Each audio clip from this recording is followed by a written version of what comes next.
ಅಭಿನಯ ಭಾರತೀಯ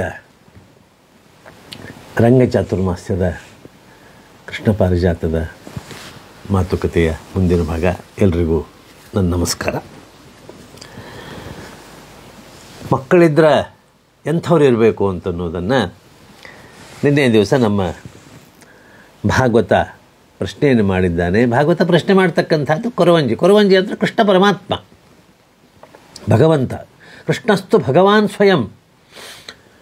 10 ಅವತಾರಗಳಲ್ಲಿ ಪರಿಪೂರ್ಣವಾದಂತಹ ಅವತಾರ ಯಾವುದು? ಕೃಷ್ಣ ಅವತಾರ. ಅತ್ಯಂತ ಶ್ರೇಷ್ಠವಾದಂಥ ಅವತಾರ. ನಮಗೆಲ್ಲರಿಗೂ ಬೇಕು ಕೃಷ್ಣ.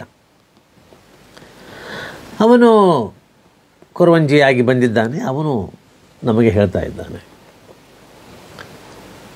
ದತ್ತಕ್ಕೆ ತೆಗೆದುಕೊಳ್ಬೇಕು ಅಂತ ಅನ್ನೋದ್ರ ಬಗ್ಗೆ ಹೇಳಿದಾಗ ಕೊರವಂಜಿ ಹೇಳ್ತಾ ಇದ್ದಾಳೆ, ಸದ್ಗುಣಿಯನ್ನೇ ಆರಿಸಿ ದತ್ತಕ್ಕೆ ತೆಗೆದುಕೊಳ್ಳಬೇಕು. ಭಾಗವತ ಇರಲಿ ಅವ್ವ, ಮಕ್ಕಳಿದ್ರೆ ಅಂಥವ್ರು ಇರಬೇಕು. ಕೊರವಂಜಿ ಸುಪುತ್ರೋ ಕುಲದೀಪಕ. ಕುಲವನ್ನು ಉದ್ಧಾರ ಮಾಡುವವನೇ ಒಳ್ಳೆಯ ಮಗ ಎನಿಸಿಕೊಳ್ಳುತ್ತಾನೆ. ಅಂತಹ ಮಕ್ಕಳನ್ನು ಹಡೆಯಬೇಕಾದರೆ ತಂದೆ ತಾಯಿಗಳಲ್ಲಿ ಪುಣ್ಯ ಇರಬೇಕು. ನಮ್ಮ ಹಿರಿಯರು ಒಂದು ಮಾತನ್ನು ಹೇಳ್ತಾ ಇದ್ರು, ಅದ್ಭುತವಾದಂಥ ಮಾತು, ನನ್ನ ಮನಸ್ಸಿನ ಮೇಲೆ ಬಹಳ ಪರಿಣಾಮ ಬೀರಿದಂಥ ಮಾತು. ಒಂದು ಕುಟುಂಬ ಅಥವಾ ಒಂದು ಕುಲ ಉದ್ಧಾರ ಆಗಬೇಕಾದ್ರೆ ಮನೆಯಲ್ಲಿ ಮಹಾಭಾರತದ ಧರ್ಮರಾಜ ಇರಬೇಕು. ನಮಗೆ ಮಹಾಭಾರತವನ್ನು ನಾವು ಎಷ್ಟೆಷ್ಟು ಡಿಕೋಡ್ ಮಾಡ್ತೀವಿ, ಎಷ್ಟೆಷ್ಟು ನಮ್ಮ ಹತ್ತಿರಕ್ಕೆ ತಗೋತೀವಿ ನಾವು. ನಮ್ಮ ಗುರುಗಳು ಹೇಳ್ತಾ ಇದ್ರು ಆ ಮಾತನ್ನು, ಕುತ್ಕೋಟಿಯವರು. ಬರೀ ಇವತ್ತು ಏನಾಗಿದೆ ಅಂದರೆ ಓದಿ ಬಿಟ್ಟುಬಿಡ್ತೀವಿ ನಾವು ಓದಿದ್ದನ್ನು ನಮ್ಮದನ್ನಾಗಿ ಮಾಡಿಕೊಳ್ಬೇಕು, ಅದನ್ನು ನಮ್ಮ ಬದುಕಿಗೆ ತೆಗೆದುಕೊಳ್ಳಬೇಕು. ಹಾಗೆ ಯಾರ ಮನೆಯಲ್ಲಿ ಒಬ್ಬ ಧರ್ಮರಾಜ ಹುಟ್ಟುತ್ತಾನ ಅಥವಾ ಯಾರ ಮನೆಯಲ್ಲಿ ಒಬ್ಬ ಧರ್ಮರಾಜ ಆಗಿ ಪರಿವರ್ತನೆ ಆಗ್ತಾನ, ಆ ಮನೆಗಳು ಖಂಡಿತವಾಗಿ ಉದ್ಧಾರ ಆಗ್ತಾವೆ, ಒಳ್ಳೆಯ ರೀತಿಯಿಂದ ಇರ್ತಾವೆ. ಅವು ನಂದನ ವನ ಆಗಿರ್ತಾವೆ, ನಂದ ಗೋಕುಲವಾಗಿರ್ತಾವೆ. ಭಾಗವತ ಯವ್ವ, ಯಾರ್ಯಾರ ಪುಣ್ಯದಿಂದ ಎಂತೆಂಥ ಮಕ್ಕಳು ಹುಡ್ತಾವೆ ಒಂದು ಸ್ವಲ್ಪ ಹೇಳಿಬಿಡ್ರಲ್ಲ. ಕೊರವಂಜಿ ದೂತೆ ಕೇಳು. ದಾನವತ ಬಲವತ ಪಿತೃಪುಣ್ಯೇನ ಯಶವತ ಕೀರ್ತಿವತ ಮಾತ್ರ ಪುಣ್ಯೇನ. ದಾನವತ ದಯವತ ವಂಶಪುಣ್ಯೇನ ಜ್ಞಾನವತ ಯಶವತ ಆತ್ಮಪುಣ್ಯೇನ. 4 ರೀತಿಯ ಪುಣ್ಯಗಳನ್ನು ಹೇಳ್ತಾರೆ. ಈ 4 ಪ್ರಕಾರದ ಪುಣ್ಯಗಳ ಬಗ್ಗೆ ವಿವರಣೆ ಕೊಡ್ತಾಳೆ. ದೂತೆ, ತಂದೆಯ ಪುಣ್ಯದಿಂದ ಬಲಾಢ್ಯ ಮಗ ಹುಟ್ಟುವನು, ತಾಯಿಯ ಪುಣ್ಯದಿಂದ ಕೀರ್ತಿವಂತ ಜನಿಸುವನು, ವಂಶಪುಣ್ಯದಿಂದ ದೈವಾನುವಂತ ಮಗ ಉದ್ಭವಿಸುವನು, ಆತ್ಮಪುಣ್ಯ ಇದ್ದರೆ ಮಾತ್ರ ಜ್ಞಾನವಂತ ಮಕ್ಕಳು ಜನಿಸುತ್ತಾರೆ. ಭಾಗವತ ಯವ್ವ, ಇವು ಪುಣ್ಯವಂತ ಮಕ್ಕಳಂದ್ರಿ, ಇನ್ನು ಪಾಪಿಷ್ಟ ಮಕ್ಕಳು ಹೆಂಗೆ ಹುಡ್ತಾವ್ರಿ? ಕೊರವಂಜಿ ಪಾಪಿಷ್ಟ ಮಕ್ಕಳ ಜನದ ಬಗ್ಗೆ ಹೇಳಬೇಕೆ? ಭಾಗವತ ಅದಿಷ್ಟು ಹೇಳಿಬಿಡ್ರವ್ವ, ಎಲ್ಲ ತಿಳಿದಂಗೆ ಆಗ್ತೈತಿ. ಕೊರವಂಜಿ ದೂತೆ ಹೇಳುತ್ತೇನೆ ಕೇಳು. ಕುಪುತ್ರೋ ಮಾತೃದೋಷೇಣ ಪಿತೃದೋಷೇಣ ಮೂರ್ಖತಾ. ಕುಪುತ್ರೋ ಮಾತೃದೋಷೇಣ ಪಿತೃದೋಷೇಣ ಮೂರ್ಖತಾ, ವಂಶದೋಷೇಣ ದಾರಿದ್ರ್ಯಂ ಆತ್ಮದೋಷೇಣ ಮೂಢಧಿಃ. ವಂಶದೋಷೇಣ ದಾರಿದ್ರ್ಯಂ ಆತ್ಮದೋಷೇಣ ಮೂಢಧಿಃ. ದೂತೆ, ತಾಯಿಯ ದೋಷದಿಂದ ಕುರೂಪಿ ಹುಟ್ಟುತ್ತಾನೆ, ತಂದೆಯ ದೋಷದಿಂದ ಮೂರ್ಖ ಶಿರೋಮಣಿ ಹುಟ್ಟುತ್ತಾನೆ, ವಂಶದೋಷದಿಂದ ದರಿದ್ರ ಮಗ ಆಗುತ್ತಾನೆ, ಆತ್ಮದೋಷವಿದ್ದರೆ ಮಂದಮತಿಯು ಉದ್ಭವಿಸುತ್ತಾನೆ. ದೂತೆ ಹೇಳಿದ್ದೆಲ್ಲ ತಿಳಿಯಿತೆ? ಭಾಗವತ ತಿಳಿತ್ರಿಯವ್ವ, ತಿಳಿತು. ನಿಮ್ಮಂಥ ಶಾಣ್ಯಾರನ್ನ ನಾನು ಎಂದೆಂದೆಂದೆಂದೂ ಕಂಡಿದ್ದಿಲ್ಲ. ಅದಕ್ಕೆ ಹೋಗೋಣ ನಡೀರಿ, ಲಘುನ ಹೋಗೋಣಂತ ನಮ್ಮ ದೊರೆಸಾನಿ ಮಂದಿರಕ್ಕೆ. ಕೊರವಂಜಿ ದೂತೆ, ನಾನು ಅಲ್ಲಿಗೆ ಬರಬೇಕಾ? ಯವ್ವ, ನೀವು ಅಲ್ಲಿಗೆ ಬಂದ್ರಿ ಅಂದರೆ ನಮ್ಮ ದೊರೆಸಾನಿ ಕೈಯಿಂದ ಬೇಡದಷ್ಟು ಹಣ ಕೊಡಿಸ್ತೀನಿ. ದೂತೆ, ಹಣದ ಆಸೆ ನನಗಿಲ್ಲ. ಭಾಗವತ ಅದಕ್ಕೆ ಅಂತಾರೆ ನೋಡ್ರಿ, ಬಿಕ್ಕಿ ಬೇಡೋರಿಗೆ ಸೊಕ್ಕ ಭಾಳ ಅಂತ. ಹಾಗಾದರೆ ನೀವ್ಯಾಕೆ ಹಿಂಗೆ ಬಿಕ್ಕಿ ಬೇಡ್ಕೊಂತ ಊರು ತಿರ್ಲಿಕ್ಕತ್ತಿರುವ?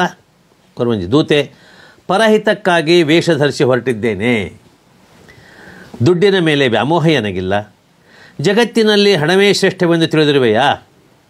ಭಾಗವತ ಹಣಕ್ಕಿದ್ದ ಮರ್ಯಾದೆ ಮತ್ತಾವುದಕ್ಕೂ ಇಲ್ಲರಿ ಯವ್ವ. ಹಣ ಎಂದರೆ ಹಣ ಬಾಯಿ ತೆಗಿತೈತಿ. ಕೊರವಂಜಿ ದೂತೆ, ನಿನ್ನ ಕಲ್ಪನೆ ತಪ್ಪು. ಜಗತ್ತಿನಲ್ಲಿ ಹಣಕ್ಕಿಂತ ಗುಣ ಹೆಚ್ಚು. ಭಾಗವತ, ನೀವು ಹೇಳೋ ಸಂಪೂರ್ಣ ಸುಳ್ಳ್ರಿ. ಜಗತ್ತಿನಲ್ಲಿ ದುಡ್ಡೇ ದೊಡ್ಡಪ್ಪ. ಕೊರವಂಜಿ, ಅದು ಹೆಂಗೆ ದೊಡ್ಡ ಹೇಳಿ ನೋಡೋಣ. ಭಾಗವತ ಕೇಳ್ರಿ ಹಂಗಾರ. ಯಸ್ಯಾಸ್ತಿ ವಿತ್ತಂ ಸ ನರಃ ಕುಲೀನಃ ಸ ಪಂಡಿತಂ ಸ ಶ್ರುತಿಮಾನ್ ಗುಣಜ್ಞಃ ಸ ಏವ ಮುಕ್ತ ಸ ಚ ದರ್ಶನೀಯಃ ಸರ್ವೇ ಗುಣಾಃ ಕಾಂಚನಮಾಶ್ರಯಂತಿ. ಸರ್ವೇ ಗುಣಾಃ ಕಾಂಚನಮಾಶ್ರಯಂತಿ. ಕಾಲಕಾಲಕ್ಕೆ ಈ ವಚನಕಾರರ ವಚನಗಳು ಹೆಂಗೆ ಹುಟ್ಟುಕೊಂಡು ಅನುಭವ ಮಂಟಪದಲ್ಲಿ, ಆ ರೀತಿಯಾಗಿ ನಮ್ಮಲ್ಲಿ ಸಂಸ್ಕೃತ ಸಾಹಿತ್ಯದ ಕಾಲದಲ್ಲಿ ಕಾಲಕಾಲಕ್ಕೆ ಮಾತಾಡ್ತಾ ಈ ರೀತಿಯಾದಂಥ ಸುಭಾಷಿತಗಳು ಹುಟ್ಟಿಕೊಂಡ ಕಾಲ ಭಾರತದಲ್ಲಿತ್ತು. ಕೊರವಂಜಿ ದೂತೆ ಹಿಂಗಂದ್ರೇನು? ಭಾಗವತ, ಯಾವ ನೋಡ್ರಿ, ಸಂಪತ್ತು ಇದ್ದವನು ಎಂತಹ ಕುರೂಪಿ ಇದ್ದರೂ ಸುಂದರ ಕಾಮಣ್ಣ ಎನಿಸಿಕೊಳ್ಳುವನು. ಅವನು ತೊದಲ್ನುಡಿ ಆಡಿದರೂ ಚತುರ ಮಾತುಗಾರ ಎನಿಸುವನು. ಶ್ರೀಮಂತರು ದಡ್ಡನಾಗಿದ್ದರೂ ವೇದಗಳನ್ನು ಓದಿದ ಪಂಡಿತನು ಸದ್ಗುಣಿಯು ಎನಿಸಿಕೊಳ್ಳುವನು. ಆದ್ದರಿಂದ ಸಂಪತ್ತು ಸರ್ವ ವಸ್ತುಗಳಲ್ಲಿ ಶ್ರೇಷ್ಠವಾಗಿದೆ. ಕೊರವಂಜಿ ದೂತೆ, ನೀ ಹೇಳಿದ್ದು ತಪ್ಪು. ಸಂಪತ್ತು ಶ್ರೇಷ್ಠವಲ್ಲ, ಅದಕ್ಕಿಂತಲೂ ಶ್ರೇಷ್ಠವಾದದ್ದು ವಿದ್ಯೆ. ಭಾಗವತ, ದುಡ್ಡಿಗಿಂತ ವಿದ್ಯಾ ಹೆಂಗೆ ಶ್ರೇಷ್ಠ ಹೇಳ್ರಿ? ಕೊರವಂಜಿ ದೂತೆ ಕೇಳು. ವಿದ್ಯಾನಾಂ ನರಸ್ಯ ರೂಪಮಧಿಕಂ ಪ್ರಚ್ಛನ್ನ ಗುಪ್ತಂ ಧನಂ ವಿದ್ಯಾ ಭೋಗಕರಿ ಯಶಸ್ಸುಖಕರಿ ವಿದ್ಯಾ ಗುರುಣಾಂ ಗುರುಃ ವಿದ್ಯಾ ಬಂಧುಜನೋ ವಿದೇಶಗಮನೆ ವಿದ್ಯಾ ಪರಂ ದೈವತಂ ವಿದ್ಯಾ ರಾಜಸು ಪೂಜ್ಯತೆ ನಹಿ ಧನಂ ವಿದ್ಯಾ ವಿಹೀನಃ ಪಶುಃ. ದೂತೆ, ವಿದ್ಯೆ ಮಾನವನಿಗೆ ಅಧಿಕ ರೂಪವಾಗಿದೆ. ಅದೊಂದು ಮುಚ್ಚಿಟ್ಟ ಧನ. ಅದನ್ನು ಯಾರೂ ಕದಿಯಲಾರರು. ವಿದ್ಯೆ ಭೋಗವನ್ನು ಯಶಸ್ಸನ್ನು ತಂದುಕೊಡುತ್ತದೆ.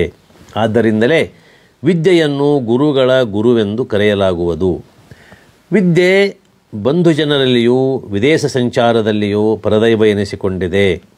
ರಾಜರಲ್ಲಿ ವಿದ್ಯೆಗೆ ಮನ್ನಣೆ ಇದೆ ಹೊರತು ಧನಕ್ಕಲ್ಲ. ವಿದ್ಯೆ ಇಲ್ಲದವನು ಪಶುವಿಗೆ ಸಮಾನವೆಂದು ತಿಳಿಯಲ್ಪಡುತ್ತಾನೆ. ಆದ್ದರಿಂದ ದುಡ್ಡಿಗಿಂತಲೂ ವಿದ್ಯೆ ಜಗತ್ತಿನಲ್ಲಿ ಹೆಚ್ಚು ಶ್ರೇಷ್ಠವಾಗಿದೆ. ದೂತೆ, ತಿಳಿಯಿತೆ? ಭಾಗವತ ಸ್ವಲ್ಪ ತಿಳಿದಂಗೆ ಆಯ್ತು ನೋಡ್ರಿ, ಆದರೂ ಸ್ಪಷ್ಟ ಅನ್ನಿಸ್ಲಿಲ್ಲ. ಕೊರವಂಜ, ಹಾಗಾದರೆ ಕೇಳು. ಇಲ್ಲೇ ನಮ್ಮ ಕುಲಗೋಡು ತಮ್ಮಣ್ಣನಿಗೆ ಸಂಸ್ಕೃತದ ಜ್ಞಾನ ಎಷ್ಟಿತ್ತು, ಶಾಸ್ತ್ರದ ಜ್ಞಾನ ಎಷ್ಟಿತ್ತು, ಮತ್ತು ಅವನ್ನು ಸಮರ್ಪಕವಾಗಿ ಬಳಸಿಕೊಳ್ತಕ್ಕಂಥ ಒಂದು ಪ್ರಜ್ಞೆ ಇತ್ತು. ಆದ್ದರಿಂದ ಈ ಒಟ್ಟಾರೆ ನಮ್ಮ ಈ ಕುಲಗೋಡು ತಮ್ಮಣ್ಣನ ಪಠ್ಯದಲ್ಲಿ ಸಾಮಾಜಿಕ ಚಿಂತನೆಗಳಿವೆ. ನಮ್ಮ ಅಪರಾಧ ತಮ್ಮಣ್ಣನ ಈ ಭಾಗವತದಲ್ಲಿ ಅಥವಾ ನಮ್ಮ ಪಾರಿಜಾತದಲ್ಲಿ ಇಡೀ ಒಟ್ಟಾರೆ ಭಾಗವತದ ಕಥೆಯನ್ನು, ಭಾಗವತದಲ್ಲಿ ಆಗ್ತಕ್ಕಂಥ ಕಥೆಯನ್ನು ಮತ್ತು ಮುಖ್ಯವಾಗಿ ಆ ಕಾಲಘಟ್ಟದ ಗಾದೆ ಮಾತುಗಳನ್ನು ತೆಗೆದುಕೊಂಡು ಆ ಪಠ್ಯದ ರಚನೆಯನ್ನು ಮಾಡಿದರೆ, ನಮ್ಮ ಕುಲಗೋಡು ತಮ್ಮಣ್ಣ ಆ ಕಾಲಘಟ್ಟದಲ್ಲಿ ನಡೆಯತಕ್ಕಂಥ ಸಾಮಾಜಿಕ ಚಿಂತನೆಗಳನ್ನು ಮತ್ತು ತನಗಿರ್ತಕ್ಕಂಥ ಸಂಸ್ಕೃತ ಸುಭಾಷಿತ ವಚನಗಳು ಮಾತುಗಳನ್ನು ತಂದು ಈ ಪಠ್ಯವನ್ನು ಅತ್ಯಂತ ಗಟ್ಟಿಮುಟ್ಟಿಯಾಗಿ ಮಾಡಿದ್ದಾನೆ. ಹಾಗಾದರೆ ಕೇಳು. ನ ಚೋರಹಾರ್ಯಂ ನ ಚ ರಾಜಹಾರ್ಯಂ ನ ಭ್ರಾತೃಭಾಜ್ಯಂ ನ ಚ ಭಾರಕಾರಿ ವ್ಯಯೇ ಕೃತೆ ವರ್ಧತ ಏವ ನಿತ್ಯಂ ವಿದ್ಯಾಧನಂ ಸರ್ವಧನಪ್ರಧಾನಂ. ವ್ಯಯೇ ಕೃತೆ ವರ್ಧತ ಏವ ನಿತ್ಯಂ ವಿದ್ಯಾಧನಂ ಸರ್ವಧನಪ್ರಧಾನಂ. ದೂತೆ, ಸರ್ವಧನಕ್ಕಿಂತಲೂ ವಿದ್ಯಾಧನ ಮೇಲೆನಿಸಿದೆ. ಹೇಗೆಂದರೆ ಧನವನ್ನು ಕಳ್ಳರು ಕದಿಯಬಹುದು, ರಾಜನು ಅಪಹರಿಸಬಹುದು, ಅಣ್ಣ ತಮ್ಮಂದಿರು ಪಾಲುಗೊಳ್ಳಬಹುದು. ದುಡ್ಡು ಅತಿ ಭಾರವಾಗಿದ್ದು ಖರ್ಚು ಮಾಡಿದರೆ ಇಲ್ಲದಾಗುವುದು. ಆದರೆ ವಿದ್ಯೆ ಹಾಗಲ್ಲ. ಅದನ್ನು ಕಳ್ಳನಾಗಲಿ ರಾಜನಾಗಲಿ ಕಸಿದುಕೊಳ್ಳಲಾರರು. ಅಣ್ಣ ತಮ್ಮಂದಿರು ಪಾಲು ಬೇಡರು. ವಿದ್ಯಾವಂತನಿಗೆ ಇದು ಭಾರವಲ್ಲ, ಅದು ದಾನ ಮಾಡಿದಷ್ಟು ವರ್ಧಿಸುವುದು. ಆದ್ದರಿಂದ ಅನುಭ್ಯ ವಿಕರಂ ಧನಕ್ಕಿಂತಲೂ ವಿದ್ಯೆ ಮಿಗಿಲೆಂದು ಸಾರಿ ಸಾರಿ ಹೇಳಿದ್ದಾರೆ. ತಿಳಿತೇನ ದೂತೆ? ಭಾಗವತ, ಎಷ್ಟು ಶರಣರದಿರಿ ನಮ್ಮವ್ವ ನೀವು. ಅವಾರ ನನ್ನೊಂದು ಮಾತು ನಡೆಸಿಕೊಡ್ರಲ್ಲ. ಕೊರವಂಜಿ, ಅದ್ಯಾವ ಮಾತು? ಭಾಗವತ, ಒಂದು ತುಸ ನಮ್ಮ ದೊರೆಸಾನಿ ಮಂದಿರಕ್ಕೆ ಬಂದು ಹೋಗ್ರಲ್ಲ. ಅವನ ಇಚ್ಛಾನು ಅದೇ ಇರ್ತದೆ, ಆದ್ರೆ ಕರಿಯೋರು ಬೇಕಾಗಿರ್ತದೆ ಅವಾಗ.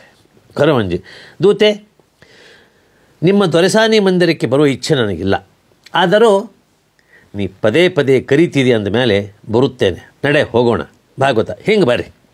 ಮುಂದೆ ಕಾಣುವುದೇ ನಮ್ಮ ದೊರೆಸಾನಿಯ ಮನೆ. ದೊರೆಸಾನಿ ಅಂದರೆ ಸತ್ಯಭಾಮ. ನಮ್ಮ ಕುಲಗೋಡ ತಮ್ಮಣ್ಣನ ಪಠ್ಯದಲ್ಲಿ ದೊರೆಸಾನಿಯ ಮಂದಿರ ತನಕ ನಾವು ಬಂದು ನಿಂತೀವಿ. ನಾಳೆ ಒಂದು ಸ್ವಲ್ಪ ಅಪರಾಧ ತಮ್ಮಣ್ಣನ ಪಠ್ಯದಲ್ಲಿ ಏನೇನಾಗಿದೆ ಅಂತ ನೋಡೋಣ ಅಂತ. ನಿಮಗೆಲ್ಲರೂ ನಮಸ್ಕಾರ, ಮತ್ತು ನಾಳೆ ಭೇಟಿಯಾಗೋಣ.